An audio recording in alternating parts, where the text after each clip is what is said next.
Hello, citizens. In 1930, Mahatma Gandhi walked 241 miles to the sea to break an unjust law.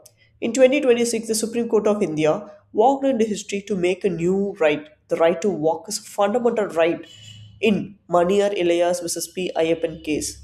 So, how this law came into existence? A young father took his 5-year-old son to drop him at the neighborhood school. There were no footpath, no pedestrian crossing. They were walking along the edge of the road. A tanker from behind hit the boy and he did not make it to school. The Supreme Court opened his judgment with an empathetic note. Who could have ever imagined that it would be the last to walk with his son?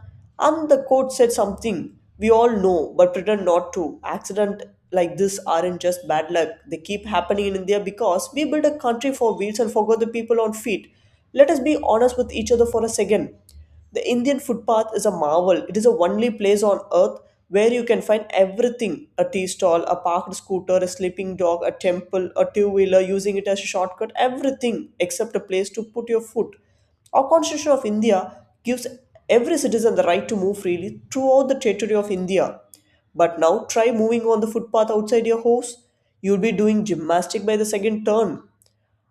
The most beautiful part is the code didn't just talk about traffic, it reminds us who we are because no civilization on earth has turned walking into something as powerful as India has. Don't believe me? Look, we have Dandi March, Padanpuri Vari Yatra, Kanvar Yatra, Bhudan movement, which made walking as a revolution, walking as devotion. So tell me, how did a nation that walked its way to freedom end up with no room to walk to school? So now the Supreme Court has made right to walk as a fundamental right enshrined under Article 19(1)(d) and Article 21.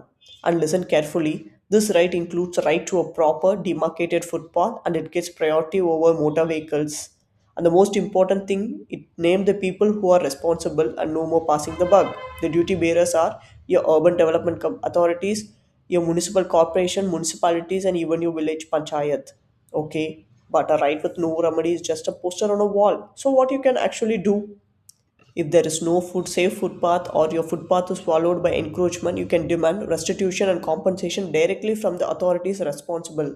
And the cleverest part, this remedy is completely separate from motor vehicle accident claims. The court even directed the government and the law commission to draft a whole new law for the right to walk. And what about the father? His compensation has enhanced from 4.7 lakh to 11.44 lakh and to be paid within 2 months. So no amount of money brings a child back. The court knew that, but it refused to let the system insult his memory with a smaller number. In the court spirit, walking is not just motion, it is life. If this moved you, share it with everyone who ever fought for space on an Indian footpath and subscribe to JurisOptima. Hello, citizens, keep walking, keep watching.